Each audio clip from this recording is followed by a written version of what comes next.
Welcome to episode 5 of Unpolished Gems. And for those of you listening on release day, happy Father's Day to all of the awesome dads out there.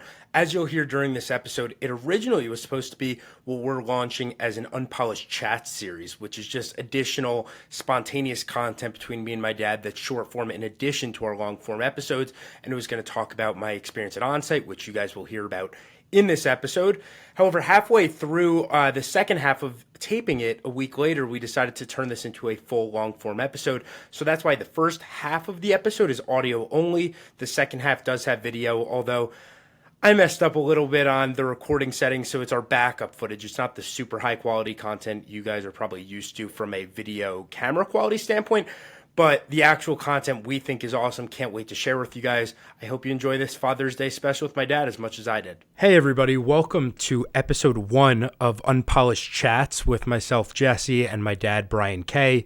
We've gotten such awesome feedback on Unpolished Gems, our longer form interview podcast series, that we decided to add a little branch of just me and my dad going back and forth, maybe once a week, maybe twice a week, maybe once every other week. I think it'll be a little less consistency based and kind of when we're feeling in the mood to do something like this, where we're just going to have conversations about trends, what our guests are talking about, and have it be another part of the show within Unpolished Gems. So with that, today is May 31st. This is going to be a 2-part one. We're actually going to do the first half of the episode is from today. The second half is going to be from next Wednesday, and we'll get into why in a minute. But welcome to the first episode of Unpolished Chats with Jesse and Brian K, which will be a sort of sub-episode series of our main show, Unpolished Gems. You can find both series on the same stream where you find every podcast.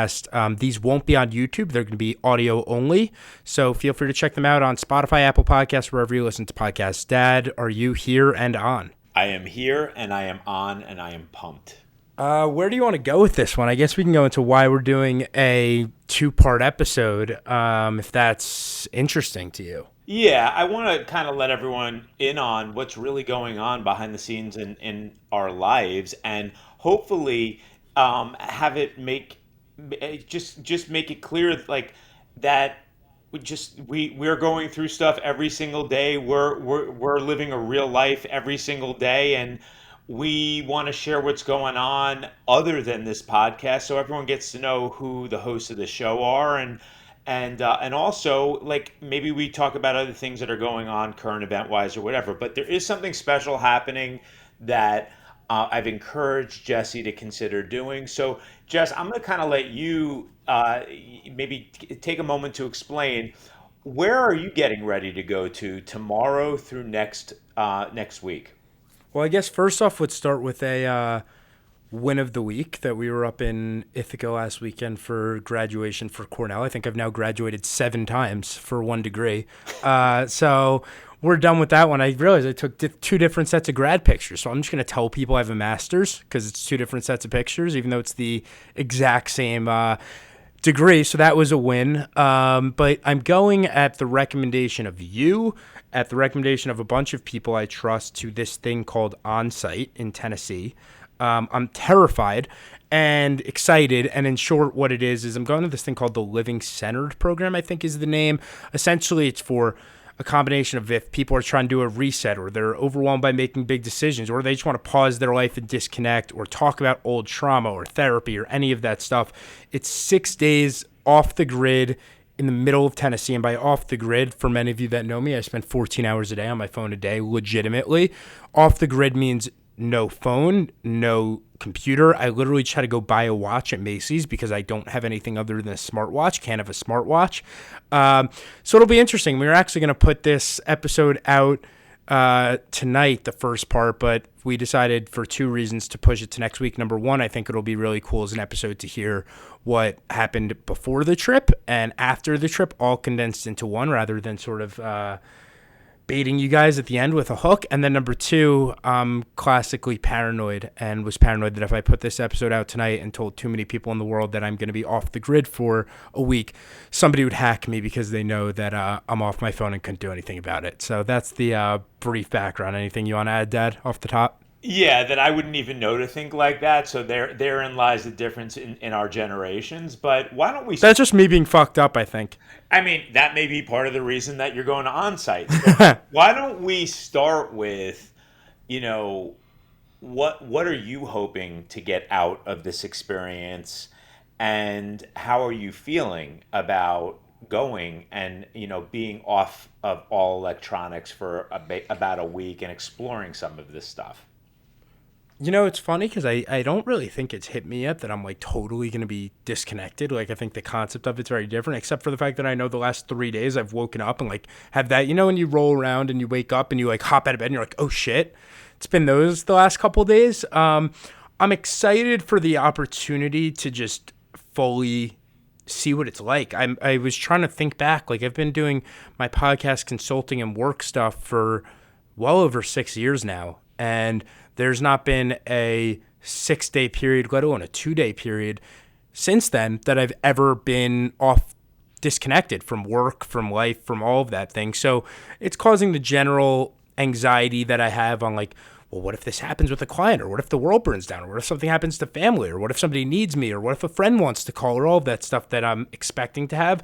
But I think it'll be just another cool mental challenge to work through some old shit that I need to for my life that I think will help unlock some doors moving forward. And it was one of the best things that you mentioned about it, and then I'll kick it back to you when I was making this decision, because honestly, like, the concept of it sounded way cooler until when I had to actually like pay for it and do it and be like, well, I'm actually doing this thing and giving up, I'm sacrificing the opportunity to go travel to Europe or Israel or do one of those things for the same amount of money and time. And I was debating, I was like, hey, is this really worth the money? Because it's not a cheap thing, it's not the most expensive thing, but it's like $6,000 or $7,000. And your answer when I was like, is it worth it? Which I think people would find interesting. You're like, well, what's your happiness worth? Or what's your future potential worth? And I just thought that was a very interesting way to change the mindset of it to, if this can help me recognize some of the things that I need to do moving forward or help unlock other things, I think it's more than worth it. And there's not a number. I associate that as priceless. Yeah, I mean, there's a couple of things that I'd love to maybe dig in on. Like the first one is, um, do you feel stuck in some way that's not allowing you to fully live your life at the highest level you think you can live it at? And if your answer to that is yes, then why wait until you're middle aged? Like most people, Jess, do the kind of thing that you're about to embark on in their late 30s, 40s, and 50s when they have some type of a midlife crisis. And usually at that point in their lives, they're either married with children or they're in some type of like serious relationship. Maybe they ended up destroying a relationship and they're getting a divorce or separated. Um, Maybe they're burnt out from, either starting a business or a career. But what we talked about was like you could invest a whole lot of money on pleasure, but I think it's I'm trying to remember if this is a Buddhist saying. If I hope I don't mess this up, but basically, Over under one episode until you went to a Buddhist line, the under yeah. So caches. here's my Buddhist line for the for this moment. It wherever you go, there you are. And the problem with running away from your issues is that they're coming along with you wherever you choose to go. So no matter how far you run, no matter how many diversions you take, until you go inward instead of outward, nothing's going to change. Yeah, and I think that's something that I realized, especially when just thinking through what the last year of my life's looked like, which has been awesome, is I think there's a lot of stuff that I never dealt with because I literally have been able to defer or avoid it by traveling. When you're in a different city every 3 days and you don't actually stop and go internal, you don't have to deal with things. And I think this will be the ultimate opposite of that, where I have no travel to escape to. I have no calls or work to escape to. I have no phone to escape to. It's just me, my thoughts, and whatever I'm doing there. What maybe you could share, and again, like there's obviously personal stuff, and I wouldn't expect that you're gonna just spill everything here. And probably there's stuff you don't even know that you're gonna end up sharing and doing and experiencing when you're there. But what if you were to name like what's the one biggest thing you're hoping to get out of this type of experience? And what's your number one fear associated with doing this? That's a good one. Um, my number one fear, well, I'd say there's a surface level fear and a deeper fear, right? So I'd say the surface level fear is that I'm going to be without my phone and disconnected from the world. And what if a client needs me, or there's a work emergency, or the podcast thing and Logan's having trouble uploading these clips for us while I'm gone, or anything like that. I think the deeper fear is that I actually feel like I'm in a pretty good mindset right now. The last couple of years, like I'm in a great state. I'm happy. I'm good on most things. And I think the fear is that I'm going to open up some deeper shit that I didn't really want to because I've been able to avoid it and take a step backwards in that and have to deal with stuff that I thought I could just ignore. Does that make sense? I think it makes a lot of sense. And I think it kind of taps into this concept that I think a lot of us look at growth and think of it as like a linear experience, where if you were to plot it out on a graph, it just kind of like goes straight upward, right? Like across that graph and like, kind of like that semi triangle shape.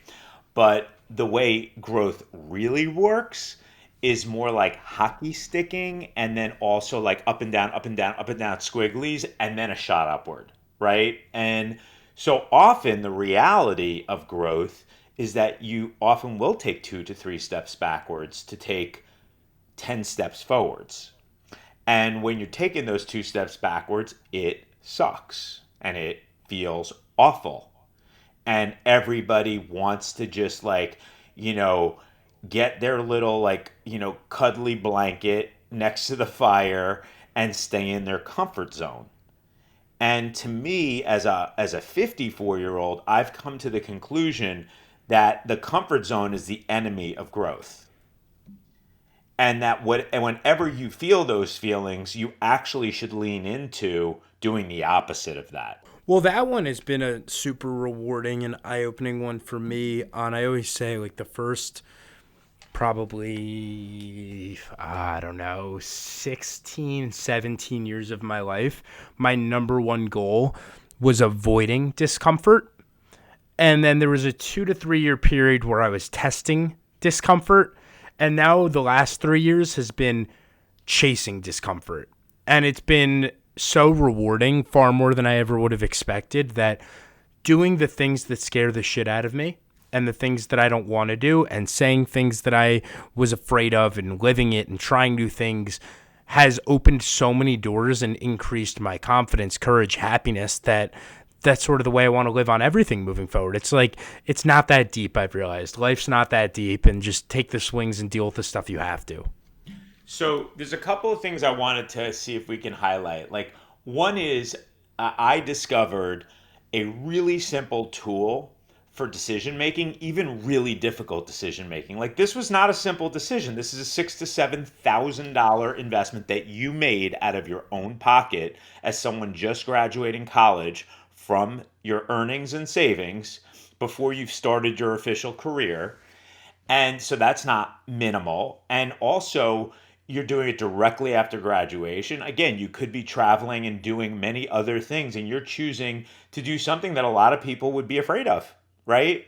So the tool is this, and let's just do it for everybody so that they can apply it in their own life. What's the upside of doing this, Jesse? I thought this game to start was so stupid until I realized it's the single best game I can use for anything, and I use it in everything cross life and refer it out. But the upside of this is I deal with stuff from my past that I've probably been blocking out forever, and I gain clarity on my next couple of years, and it unlocks a million new versions of happiness and opportunity for me that I wouldn't have had already. Okay, so that's a pretty significant upside. What's the downside to doing this? What's the worst case scenario here? That I wasted 6 days, 7 grand, and didn't go to Europe. Okay, and here's the key question. Can you live with the downside? Yeah. There's your answer. And that goes for every single big decision for the rest of your life. Yeah, I've applied that one from you on like if I'm debating two things right now. Your thing to me is which downside are you more comfortable with, right? Which one can't you live with? And you obviously can't do the one that you can't live with. Correct. And then the other one that I'd like to explore, because I think it's a big one, and I've observed this at all ages, success levels and everything. And it fascinates me, which is this concept of investing in oneself. A lot of people seem to be extremely comfortable cutting a check for houses, cars, vacations, pleasure, right? But then if you ask them, hey, would you spend $10,000 to, learn a new skill, to, fix a problem that's been haunting you for the better part of your life? It causes a serious like quandary for a lot of people. This concept of like, wait, I have to invest $6,000 in my growth or in self improvement? Like, I don't get it. So, Jesse, how did you come to the conclusion that like one of the best investments that a human being can make, more than crypto, more than an S&P index, more than mini storage, more than, many of the investments that people put money into, is putting money into your own development? Can you explain that? Well, yeah, and I think all of the other investment stuff, like they're not mutually exclusive. I think you can do both or all of them. The one that I realized was, and I still need to get better at this, honestly, and I think you do a great job at it, and it's something I'm trying to develop more. But if you, let's play a reverse game, like if you own a sports team or you own a horse, how are you going to treat the horse? Would you like me to answer that question? Yeah, I'll make it not rhetorical. It was rhetorical. It's no longer rhetorical. Yeah, I would. If it was my $1 million racehorse, I'm gonna feed it really, really, really well. I'm gonna rest it really, really well, and I'm gonna take really good care of that horse. So exactly, and it's like if you view yourself as that form of something, then it doesn't matter if you're not in a good head. Like you can't do all the other stuff if you're not treating yourself the best way possible. You know what I mean? And I think that was the realization I had. It's like I have all of these big ambitions and stuff that I want to do, which is great, but I can't do any of that unless I'm treating myself at a. I expect peak optimal performance from everybody else and from all my other things, but I think there's a core thing within yourself, and it actually ties into something that I thought was interesting that you texted yesterday, and I shared it with a couple of my friends, and it was from the book, which actually just showed up at our door, so I can bring a hard copy book to this thing tomorrow because I can't bring a Kindle because I guess that's not a acceptable thing. But it ties back in with like if you're trying to do great things and treating yourself well, but it's also the mindset of that you're capable of doing really cool things. And it was from the Dan Sullivan, Benjamin Hardy book, 10X is easier than 2X. And I think it was a quote from Tim Ferriss, that basically said 99% of people just think they're not capable of greatness. So they aim for the middle of the pack or what they view as a realistic, really cool goal, but something that by default then everybody is chasing that same goal. So it's way harder to actually hit that goal than it is to do something 10x bigger than that because the population size is so much smaller. And I think that ties back in. Yeah, I think that's a mindset thing and that people deeply, deeply overlook. When you see someone world class, the assumption is that they're special. That and sometimes maybe they are in certain ways. But what's really special is that they actually allowed themselves to have a vision that was bigger than everybody else for their future. When we just recently interviewed Paul Rodriguez for our podcast, and we asked him, like, how in the world did you even begin to comprehend that you wanted to be a world class skateboarder? Like, did it just start out that way? And what fascinated me about his answer was that like he is a 10x thinker. He knew that whatever he was going to lean in on and was going to become his magnificent obsession, he was going to be world class at it. Period. And he was going to do whatever it took to be world class at what he loved. A lot of people would never ever, like, if you think about all of the sports, the local sports that you played as a kid around here, how many people think beyond playing at the junior high or high school level? Then how many people think beyond that, like, I want to be a college athlete? Like, how many people dare to say, I want to be a professional athlete? And how many people on top of that dare to think, I want to be one of the best of all time? That very thought opens up the possibility of greatness. And there's so few people even entertaining or comprehending the possibility that that could even occur in their life that you have almost no competition for it. Yeah, and I think it's like you see core themes among some of the top CEOs, athletes, performers. Like it's an expectation that they'll do whatever it takes to get to that point. And obviously, there's some bias in that of like there could be 10,000 people that thought that way, and these were just the guys that ended up getting there. But I think you rarely find people that are at the top that didn't have that expectation or confidence. I was watching yesterday Coco Gauff, who's the girl from the U.S. I don't know how old she is. Maybe she's like 17, 18 now, who's unbelievable at tennis. She's like a rising star or already a star in tennis, but she's at the French Open right now, and she was getting interviewed because she's from Florida.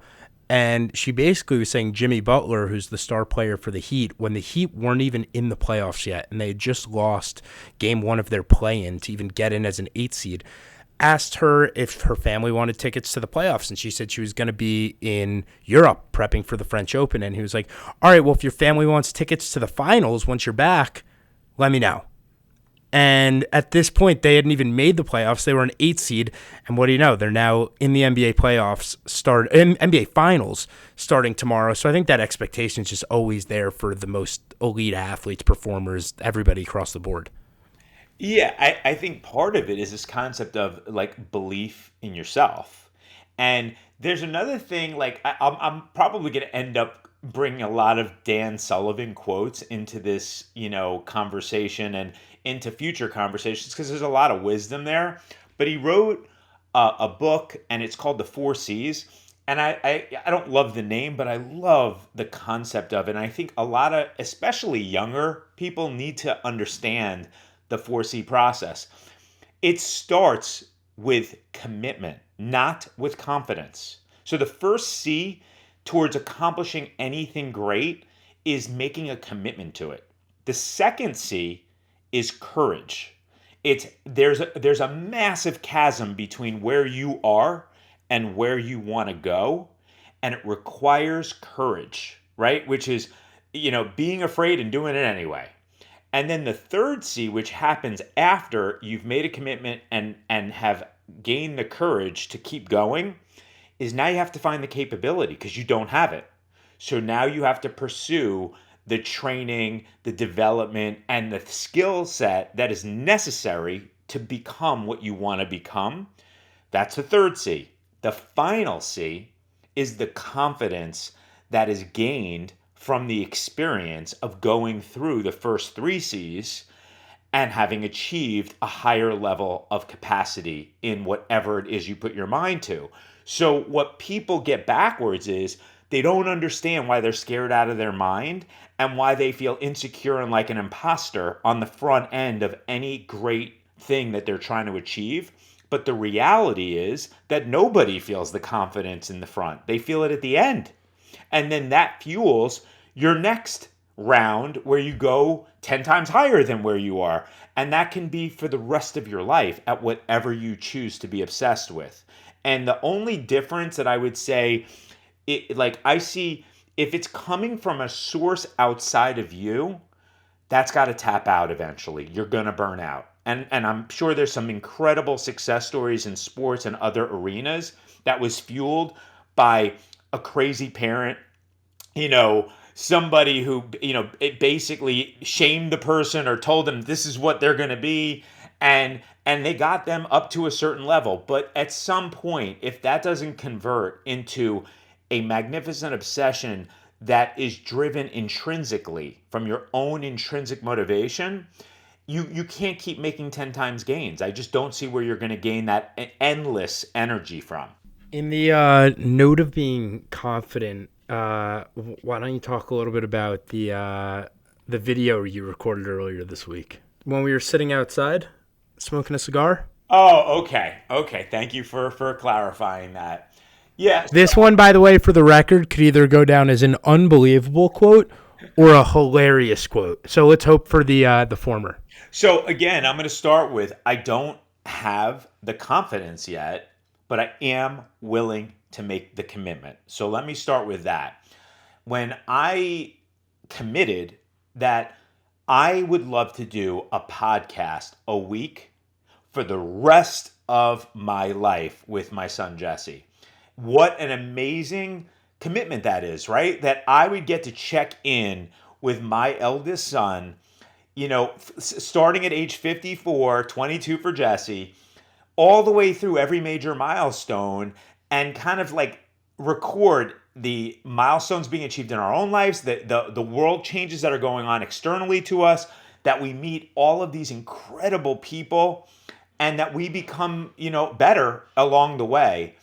And that commitment like led me to say like how high is high? Like if we're going to do this and we think that this could have a profound impact, number one on us for our own growth, our own exploration, but then hopefully that we can give a measure of that to the folks that listen and to the people that are loyal and that enjoy hearing what we're talking about and are fascinated by the same things that we're fascinated by.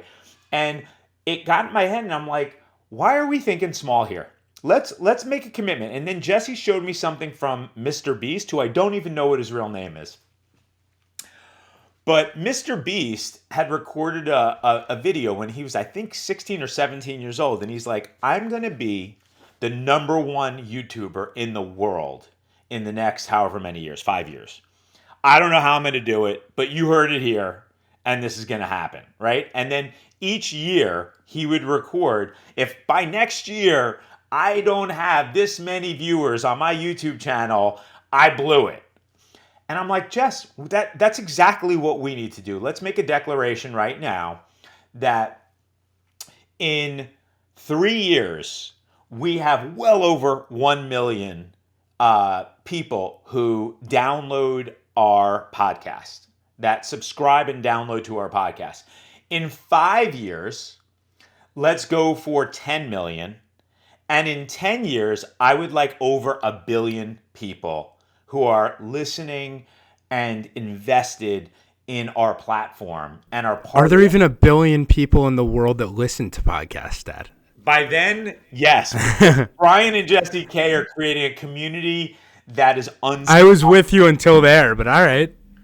And we're gonna do it. Now, do I know how we're gonna do it? No, I do not. Am I willing to commit to leaning in every single week, to becoming better every single week, to getting better guests every single week? And by the way, all the guests are great, but to get better at this craft, to deliver the maximum amount of value to our audience, and to continually grow and develop to be able to be that team that allows us to have that level. When I think about Mr. Beast and I think about Taylor Swift, that's who I want Jesse and Brian K's podcast to be to our listeners, but obviously for a vastly different, purpose.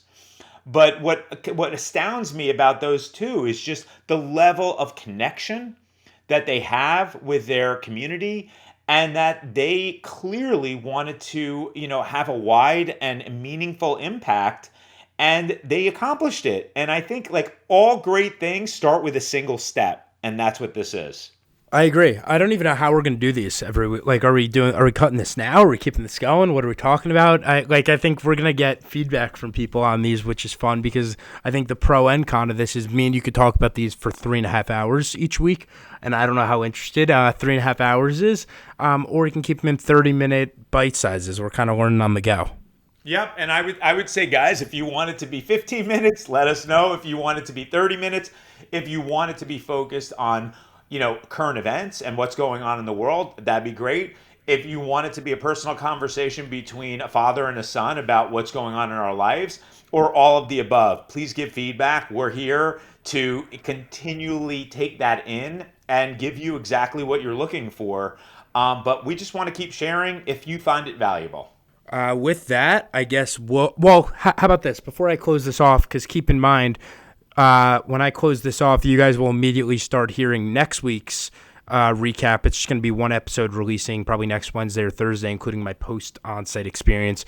Dad, what's your prediction for the top 3 themes that I take away from the thing next week? What was the easiest thing I had and the hardest thing? And we'll see how accurate you are. Oh, the easy. What was the easiest part of this process? Is what you're asking? Easiest part, hardest part, and couple key takeaways. What's your predictions? Yeah, I think the easiest part is actually just going to be showing up and I think you're going to find no technology easier than you think. I think that's going to be the shocker. That's my prediction. What I think is going to be hard is um, allowing yourself to be nakedly vulnerable in a group full of strangers and to allow your naked truth to come out. I think that's going to be very, very challenging. And I think you're going to come out of this very successful. But I think that just like any other human being, we all have a front stage and we have a backstage. And depending on how long you've lived, it's very, very difficult for people to show their backstage and allow themselves to feel that level of vulnerability. But my prediction is that when you do allow that to occur and you see other people allowing that to occur, that you're going to bond with the people. These are going to be rank strangers to you. And you're going to come out the other end of that with insanely deep relationships and friendships that are going to last for the rest of your life because people bond more on their insecurities and their weaknesses and their vulnerabilities, which is what makes us human, than their greatness. We admire each other for our greatness. We love each other for our weaknesses. I'm on board with that. And we'll have an update for you, for me in 8 days and for you guys in 5 seconds. But thank you for listening to part 1, and we'll be back in 7 days. Hey guys, today is Saturday, June 10th, and it is part 2 of Unpolished Chats with Brian and Jesse K. Last we left off, I guess, must have been somewhere around June, probably May 30th, May 31st. And I was going on a trip to the middle of Tennessee for this retreat, whatever you want to call it. I am now back. We planned on doing this a couple days ago, and I feel like I haven't had the mental energy to actually do this thing. So now we're on Saturday, and we are taping. Anything you want to kick off with, Dad? Yeah, so I'm super excited to dig in on this one because this was like one of those things that I was kind of amazed slash impressed that a 22-year-old would be thoughtful and mature enough to be willing to go to what most adults refer to as like a retreat, to go deeply inward without any type of electronics. And I was just so curious, like, what exactly is Jesse going to be entering himself into? So instead of jumping ahead, why don't we start from the point of we get to, I think it was Wednesday of last week, and was that the night before or the day of? Wednesday would have been the night before. Thursday was the day I went. Okay, so we had a recording right before. And can you just like take a moment and explain how you were feeling the night before and when you woke up that morning? Yeah, well, I think I felt Wednesday night, I felt surprisingly like chill, except for it was probably the single most chaotic but productive day Yeah. I've ever had, which I think ties into the Dan Sullivan thing on like your most productive days are the days before you go on vacation. Yeah. And Yeah. you want to have more of those days than Yeah. anything else. And it was like that, like the thinking about the amount of shit that I needed to wrap up to be able to go off the grid, know anything for a week was a lot. So I was Yeah. just burnt and stressed. Yep. And then woke up on Thursday bright and early and felt like, all right, well, this is going to be weird. So let's take everybody through like you wake up, you get out of the house super early, you head into I think it was LaGuardia or Kennedy. Yeah, I think it was LaGuardia. You jump on an airplane by yourself, heading out to Tennessee, Yeah. right? You get off that plane, then what happens? Get off the plane to a text, and it's like, hey, welcome to some automated text. Like, hey, welcome to Tennessee. You're going to follow these super obscure directions to this hidden part of the airport. And you go up, and it's that feeling of like camp, but you have no idea who's on the who's on the fucked up journey with you. Yeah. And you're just standing at a post, and then this blacked out bus rolls up, and you're like, all right, well, fuck, I guess that's for me. Yeah. And then you get on this bus for an hour and a half, and yeah, it's not right outside of Nashville. Like, Yeah. you're a good hour and a half outside of Nashville. Yeah. And then I was explaining to you guys last night, like, you ever know those movie scenes where it's like you roll up in front of a house and it's like, welcome to camp, guys, and it feels like you're entering some like cult horror movie? It Yeah. was that. Like, Yes. you pull up on this massive mansion thing and they're like, welcome to Onsite. And it was like, oh shit, like, what is this about to be? And then literally, like, had the quick rundown on here's where everything is, gave my phone in and my technology. I didn't even bring my laptop. I just brought my phone, Yeah. took my Apple Watch off, brought a real watch, and it was like 1:30, and they're like, all right, like dinner at 5:30. And I was like, fuck, like, well, what do I do for 4 hours? So that was my first sort of taste in there. And then from a broad standpoint, like, and we can get into more like day-to-day stuff after, but it was really just 6 to 7 days of total disconnect. No newspapers, no phones, no anything. I had no idea what was happening in the outside world. No idea what was happening in the NBA finals. No Yeah. idea about the fires in Canada. And you were put in a community with 40 other people, ranging from CEOs, musicians, athletes, all different stuff from around the world, who also were taking part in this thing. You weren't allowed to share your last name. So I was Jesse K. Dot. Yep. And you couldn't share what you did. Couldn't say what your career was, which I thought was really cool. So you're spending time with all of these people, bonfires every night. I wasn't bored for a minute, like just experiencing, interacting with these people, and then doing real intensive work with 5 to 6 people for 5 hours a day every day. So let's take a moment and kind of like unpack a little bit of that. You get in, you go to some random spot in the airport, and you get picked up, and there's a group of other people ranging from age 18 to 70 years old. Yeah, 20 to 80 probably. None of you knew each other. All you knew is that you were most likely heading in the same direction and getting on the same bus. Exactly. Nobody said a word. Nobody says a word to each other. Nobody knows each other. No one's being introduced to each other. And slowly but surely, in an hour and a half in, you show up at this location. You get welcome. Like for my generation, that would be like Fantasy Island.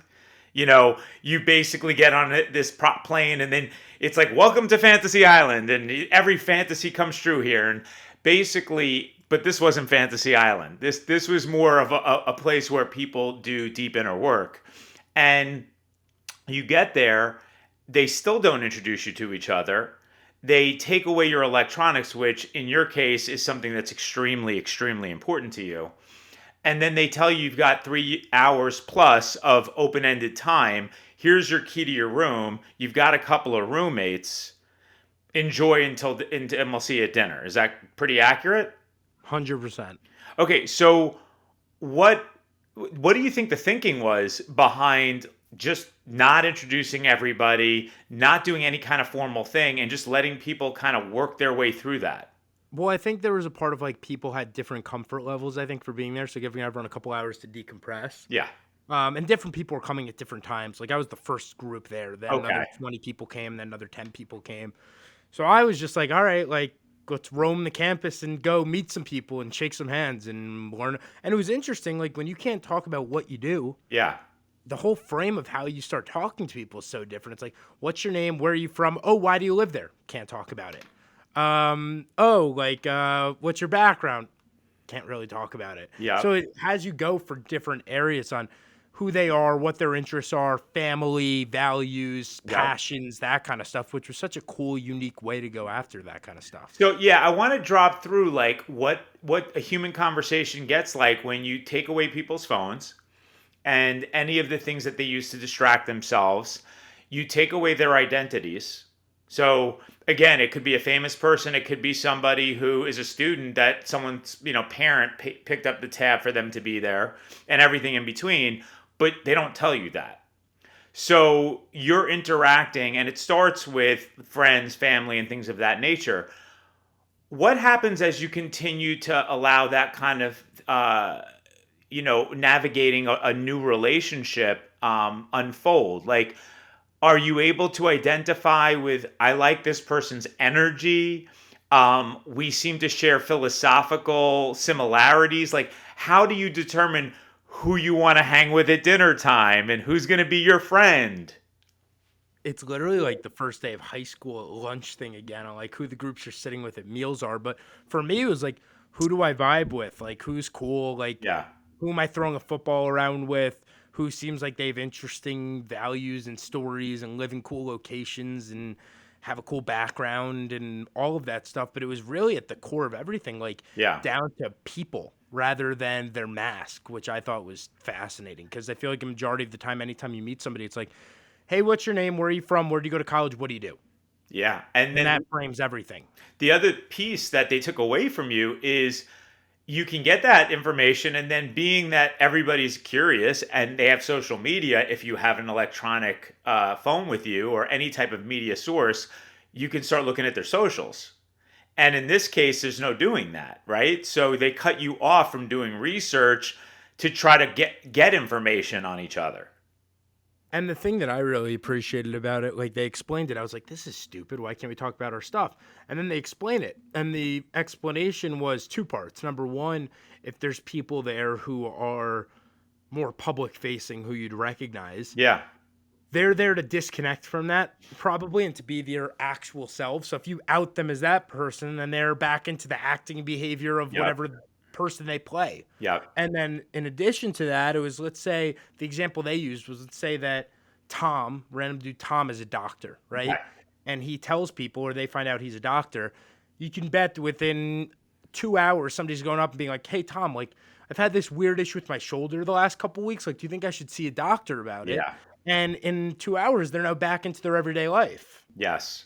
Yes. So the method to the madness is you strip people of the ability to know each other's identities and to judge and filter through those identities. Now, what about just from like the concept of like we make a lot of judgments just on physical appearance, age, what the person's dressed like, do they look successful, unsuccessful, are they physically attractive, are they very fit, are they very tall, like how did that filter into the way people were perceiving one another? I don't know. Like I think there's always those biases no matter what that you Yeah. like head towards the people that you think are like you. You know what Yeah. I mean? And you're Yeah. automatically going towards that. But the nice part about this was like pretty much everything else about somebody's identity was stripped. So it Yeah. wasn't a key and you were all there for similar stuff and vulnerable and that kind of thing. So it was like it totally got rid of that dynamic. Like my closest friends from this past week was Yeah. a guy who's like 20, a couple 22-year-olds, Yeah. a couple 45-year-olds, a 66-year-old. Like it's Amazing. so interesting on how it just got rid of that entire dynamic, you know what I Yeah. mean? Yes. Yes. And it was cool. The Uh, layout was interesting. Like it was out on they're on a couple hundred acres in Tennessee. There's horses and there's hiking trails and there's pigs and there's goats and there's sheeps and there's really good food and then there's 6 hours a day of really intense work. I didn't recognize it in Tennessee. Like when they said on day one that like there's more ticks than people, I was like, fuck that. And then gone one hike, I looked down at my leg. I'm like, oh shit, I have ticks on me. So I came back with that. And then as you mentioned right before we started taping, I definitely got in a fight with a bear because I have this big scratch across my nose. so I didn't want to draw attention to it, but since this is also being videotaped, do you want to share with anybody who's curious who you got in a serious fight with last night on our sofa? So my go-to answer is that I ran into a bear and a coyote in Tennessee, Yeah. but I might have gotten into an altercation with my 3-year-old female French bulldog that that got a nice little claw to the nose. Yeah, Jessie likes to like roughhouse with the dogs, and she loves it. She's a very, very energetic dog. And then Jessie decided after getting her all amped up to lay down, And she literally leaped onto his face and then leaped off his face and tore a nice little hole in his nose. So that's what you guys are seeing right now. So you could make fun of him in the comments if you choose to, if this is on YouTube or anywhere else. So Jess, I do want to spend a little time, and again, with full respect for what needs to be confidential and can't be shared, but there were so many fascinating things about their process, why you guys were there, why people are going there from ages 18 to 80, and how they handled these very intricate yet different, life issues with different age groups, in a way that you would never ever do it in like a local basis with a therapist. So, can you take a moment and kind of give whatever you're allowed to give on their process? Yeah, I'm trying to think on how to properly do it without ruining it for people who want to go do it. Yeah. Yep. Because if I knew some of this stuff before I actually went, I'd be like, I'm not fucking doing this, and it was Yeah. so valuable. But I think the key takeaways were there was big group sessions in the mornings and at nights, Yeah. lecture style, meditations, lecture learning about different things like your inner child stuff and codependency and all of that kind of stuff, and cool meditations and learnings and activities and that kind of stuff. And then you'd break into smaller Wait, groups. stop there. Let's pause there for 1 second. Before this experience, if I said any of those words to you, how would you have filtered it? No joke. Do not come up with a new version now that you're back. I would have been like, who cares? I don't know. Like, that's stupid. Yeah, like what is an inner child, Yeah. and what do you mean by codependent, and probably a lot of those things, right? But can you take a moment on just step one and even meditation? Had you ever meditated in your entire life? Rock, no. Okay. So being and for like what's interesting is you actually had reason to meditate because you did have anxiety and panic attacks when you were younger, and it probably would have been somewhat useful to learn the skill. So what was it like to start your day with a meditation? So nice. It's one of the things that I want to bring back here and do. Like, you don't need more than 5-10 minutes. Like, literally 5-10 minutes of just breathing and centering yourself for a day was so valuable for me. And so can you give everyone like who might be wondering like what does that look like? What's a simple easy meditation that I don't have to take years to learn?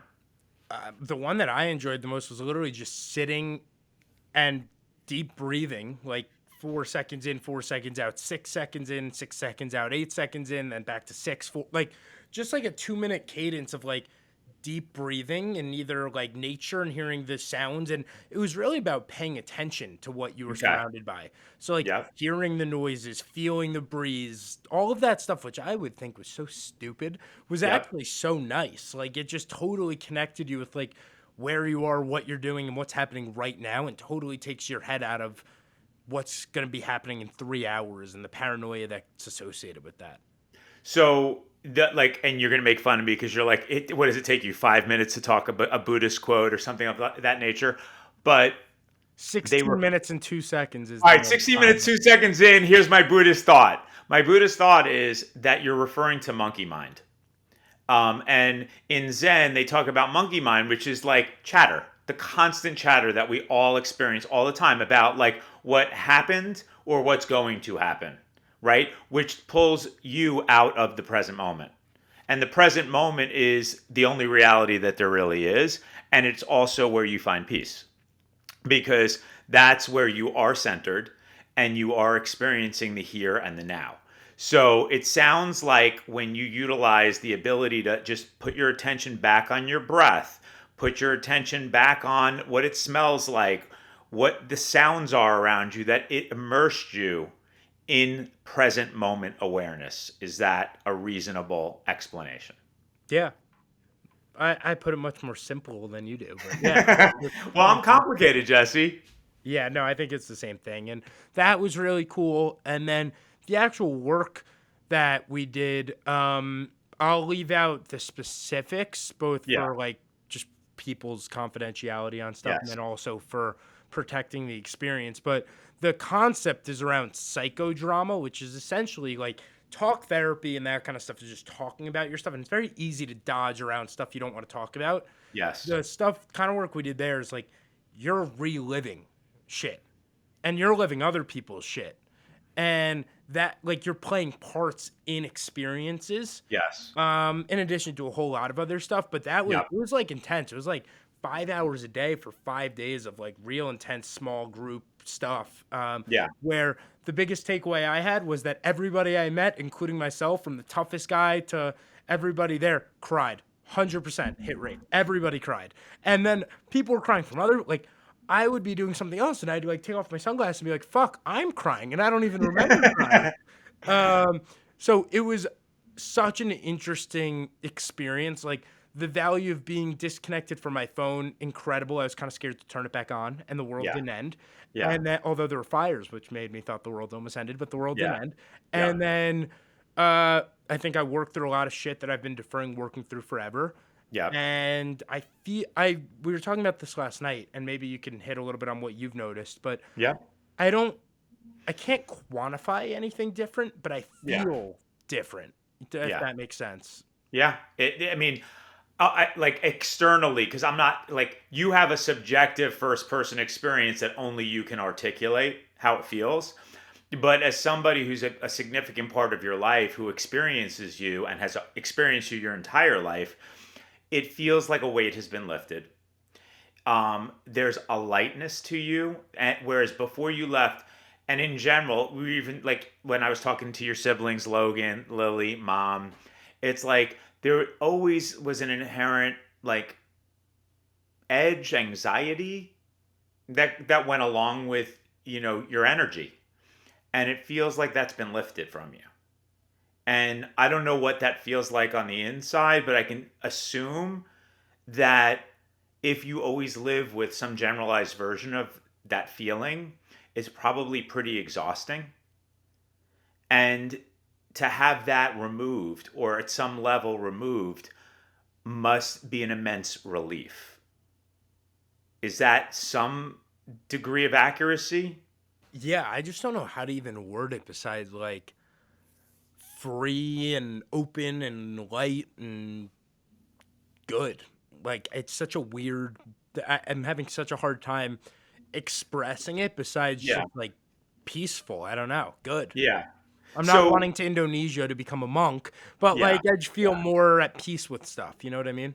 Yeah. So, for a long time, and again, you're going to kill me for trying to get deep with stuff, but the difference between pleasure and peace and joy. And it's something that I think a lot of younger people don't understand how to discern the difference between those two things. But pleasure is temporary.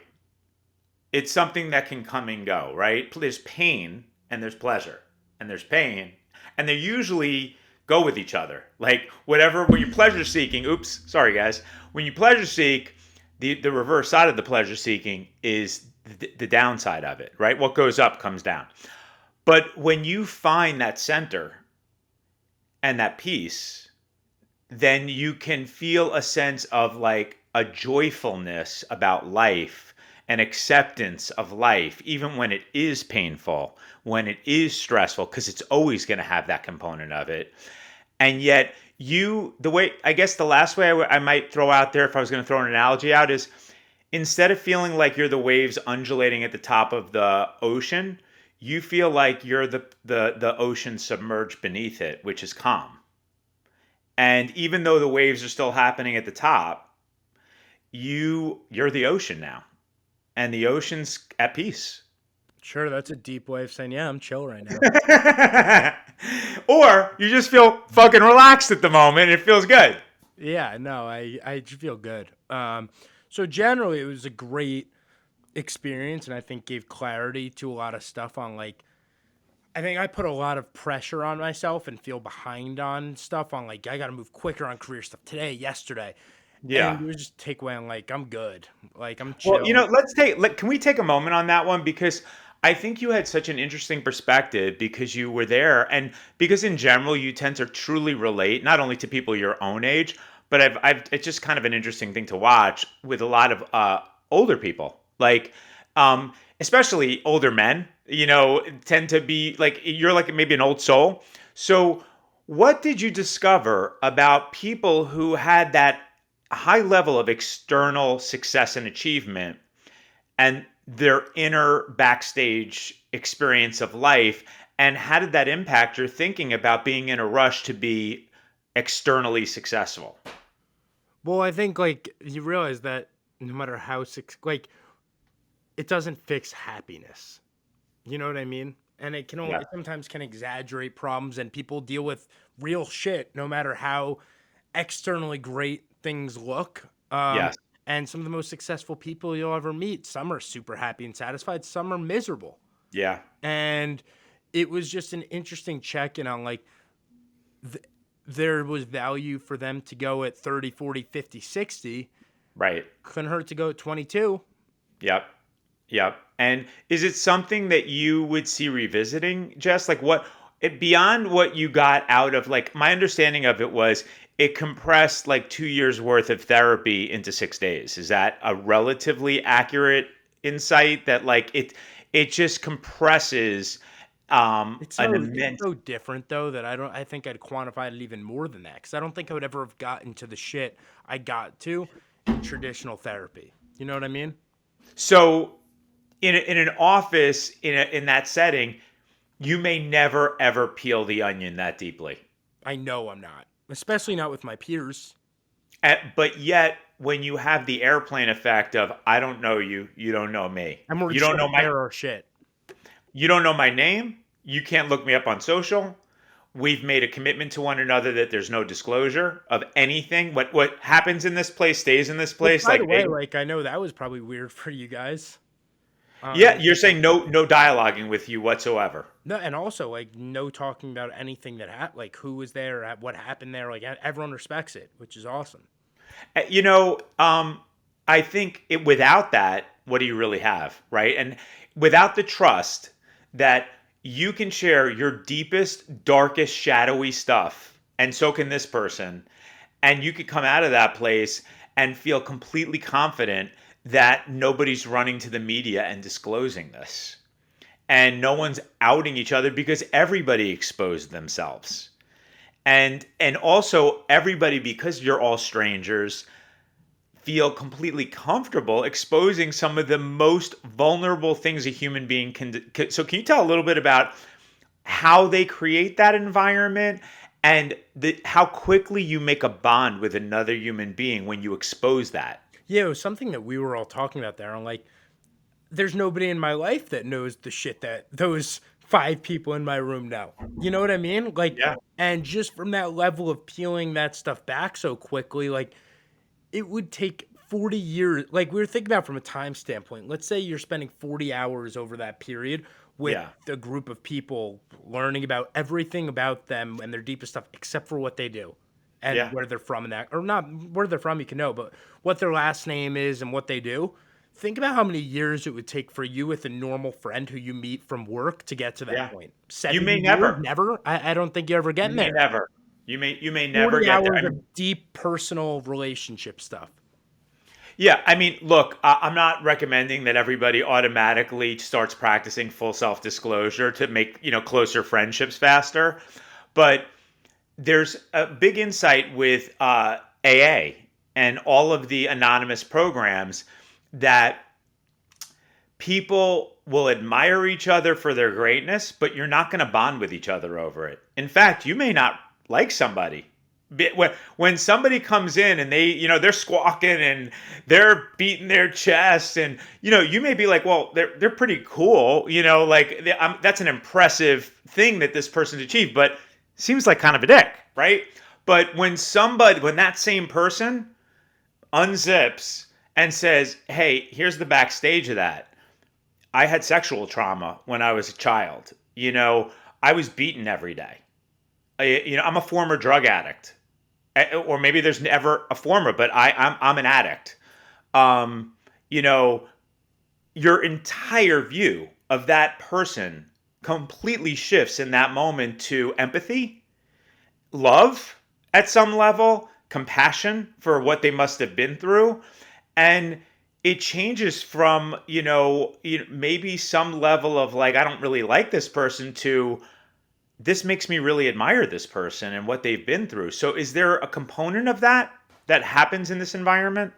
Yeah, I think, and you get shocked by some like the your guess on somebody's background is so different from the reality of the situation. And Yeah. then same when you find out what people do, like you don't even care. That's the coolest part. I was so Yeah. fascinated the first 2 days. I'm like, what does this person do? What's their background? It's just my gut, like from doing the podcast forever and all that stuff. It's a curiosity of mine. But Yeah. the day we got to it, I didn't really care. Like it Yeah. was like I know these people for who they are, not all the other stuff. Yeah. Um, So let's take a second on that one because I think that's an interesting pathway. Because a lot of people in today's world, particularly with social media, it's like people wanting to know each other for what they are instead of who they are. Tell me what you discovered about like when you can't lay on that and it's just essence. Do you ultimately give a shit?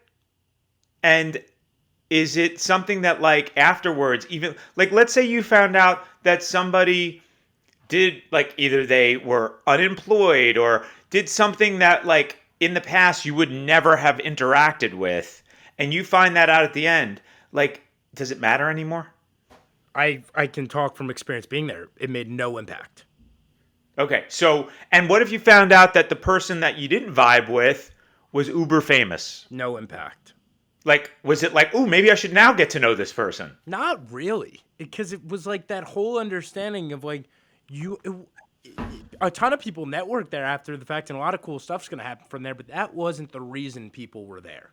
Yeah, You can go to a yes. million other things to do that kind of shit. Do you think, okay, I'll give you an example. Like, there's a lot of, like, in the business world, there's things like YPO and YEO, and there's a million different groups around what size your business is and how many millions of dollars it does and total number of staff. Do you think that that group could ever penetrate what you guys penetrated unless they did something like a forum? And in that forum, the rules were like these rules. But my question is, could you ever undo the fact that everybody knows who you are? Yeah, I'd be surprised if you could, because I think you'd be surprised subconsciously how or consciously how much you associate somebody's identity with their career. And like, Yes. oh, I don't want to look weak in front of this guy who's a Fortune 500 CEO because he'll judge me. Yes. You know what I Yes. mean? Yes. When you have no idea what other people do, you don't give a fuck. Yes. And by the way, I do think to go back to my understanding of AA, that is one of the reasons it's probably one of the most impactful things that's ever been created beyond religion, beyond anything. And it's leaderless and it continues on its own. It's because every like if you've got that issue, business person, celebrity, mom, whoever, student, you all come together in that room. You're there because of your issue and because you're trying to get better. I just had an ADD thought while we're recording this, and we're just Yes. gonna run with this ADD. Go for it. Well, my thinking. So today's Saturday, June 10th. I know we promised when we recorded the front end of this, and people are gonna hear this and be like, "Wow, that was a fucking delay." We recorded this on like May 31st. Okay. Father's Day is next weekend. Yes. I know we have a couple episodes backlogged with people, Yep. and I know that the first half of this episode was audio only, so we need to just put a fucking logo on it. But Yep. why don't we have this be our next Friday episode? Or next Sunday episode releasing on Father's Day. Like, why not just have us go back and forth rather than having a normal guest on there, and we'll hold the normal guest one for the following week. I mean, great. Sounds good to No, me. that was just my ADD thought of the episode. Keep going, and I'm like, this would be more timely, I think, for Father's Day than anything else. Great. Which, let me reconnect back with my brain functioning. Okay. What from a father perspective Yeah. on this entire thing, like we talked about my goals from the beginning, like going in, which I'll hit on at the end on like Yeah. what my vision for this thing was. Yeah. Um, did you have hopes on what I would get out of it? And did you, what's the impact you're seeing? I've said over and over again, like, I'm not, the thing they tell you is like, don't go be an on-site like preacher and tell everyone to go. And a lot of people want to go just by seeing like what happens with you. But I would recommend it to anyone. I literally think it's like life school. But Yeah. what impact have you seen coming out of it outside of the lightness and that kind of like, what Yeah. were the key indicators that you were like, all right, that would be cool if Jesse came back that way? Well, I'm going to say one thing that's like kind of like a tell. So, you know, going into it, and this is kind of a crazy fact, you and I probably, as long as I can remember, I don't think I've ever gone longer than 4 hours to 5 hours without connecting with you. And that's a Which, real fact. like, for real. And, I've told a couple of people that, including my brother, and he's like, no fucking way. Have you? I'm like, I'm telling you. Now, when Jesse was in Europe and like there was like a lack of like, we were on totally, maybe not, when people were sleeping and stuff like that. But when we're awake, whether it's by text or by phone, there's check-ins that was going on that much throughout your entire life, right? And by the way, I don't think it's only me, although man, it feeds my sense of self-worth and ego to believe that I'm special. But I know that you have that type of relationship with people who are the most meaningful to you, and that includes like mom and your siblings and your grandparents. Like you're really and it makes you special to a lot of people. Um, but what I found interesting is I'm like, how is Jesse gonna survive without access to his phone, which is like that's your pathway to everything, right? Like your connections with everybody, a lot of what you do on social media, like the work you do. So coming out the other side of it, what I found fascinating is when it was the night before you were going to come home, I start seeing a FaceTime. And I'm like, oh my God, what's going on? I thought Jesse's not allowed to have a phone. Like, did someone acquire Jesse's phone and they're making a phone call? So I get it. And then it was like a 2 second, hey dad, I just wanted to let you know that I'm good. All is well. It's been an incredible experience. And I'll fill you guys in when I get back. Click. And I was like, I don't know what must have happened to my son, but the son that left would have been like 15 texts after that phone call. I love you. It was amazing. Let me, how are you guys? Is everyone good? How's Lily? A lot of checking stuff. Zero. It was, I am good. And it was that recognition, like Jesse's energy has shifted.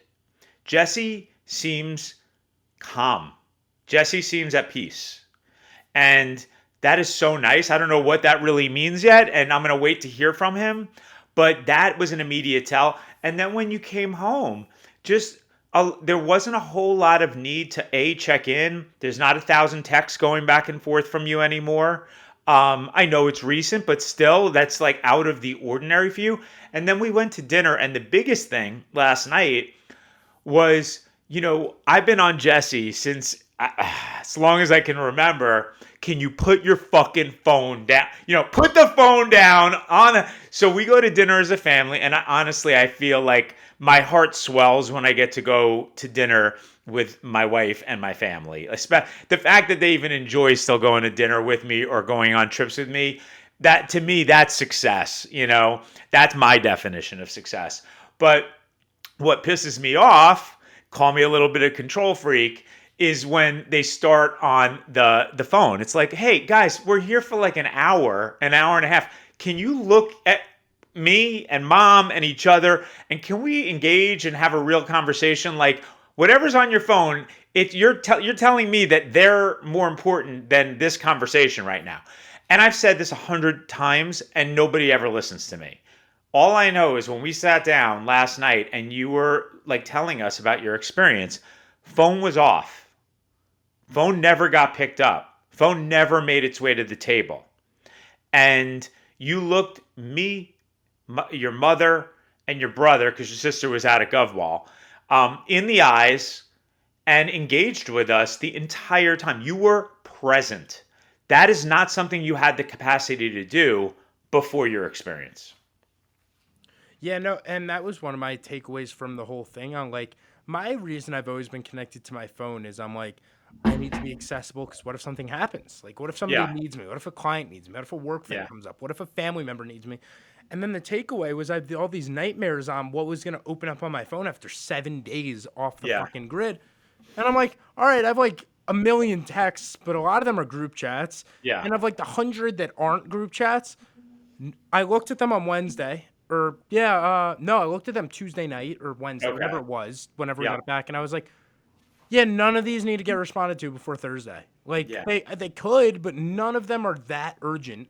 And I was like, if I could do that for a week, I can go to dinner for 2 hours with no phone. I can You know, sleep with my let- phone plugged into the kitchen and not in my bed. so let's take a second on that because what you just said has such deeper permutations than just dinner. Do you know the number of business people, entrepreneurs, that they confuse the urgent with the important?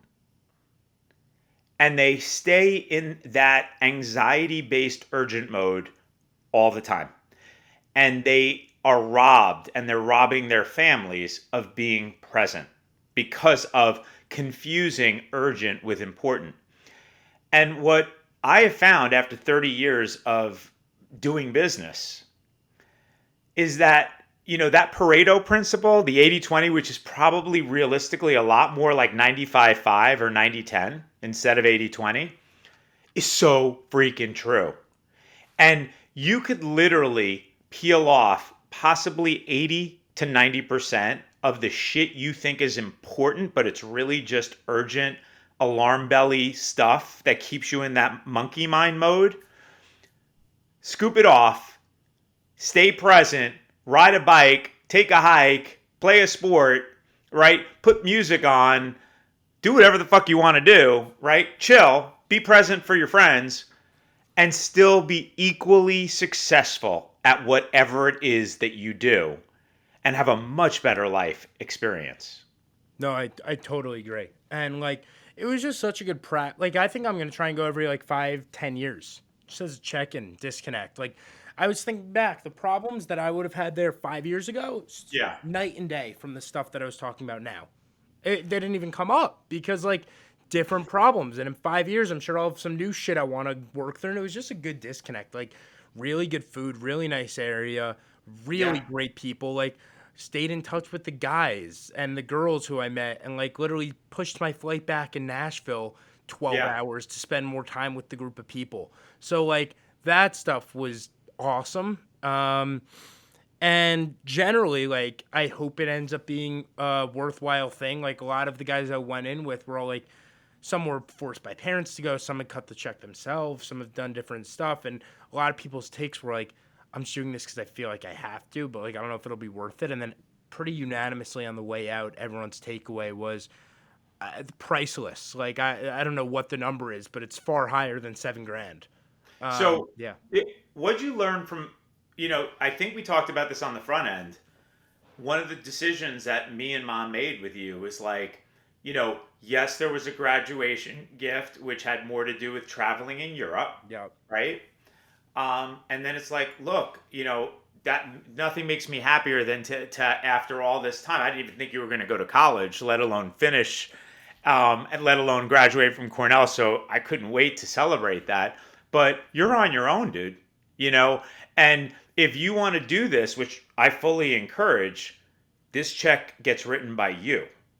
And I know this is at odds with a lot of the current parenting approach, but my feeling in general, and a lot of it has to do with kind of my pathway out, like at the end of my college experience, which is like, how else do you let that baby chick learn how to fly if you don't kick it out of the nest at some point, right? So, what impact did having you be the one to choose, you be the one to write a big check, have on how immersed you were and what you took away from that experience?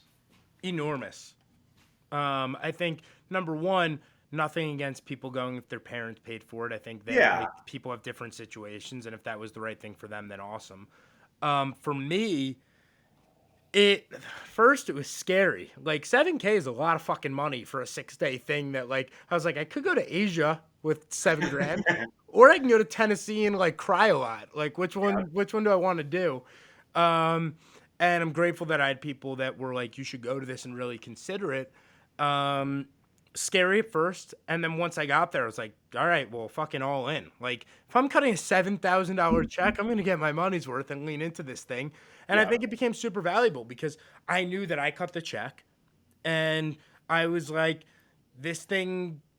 I spent the money. I might as well be fully vulnerable and get everything out of this that I can. And if I'm not going to share stuff here, where am I going to?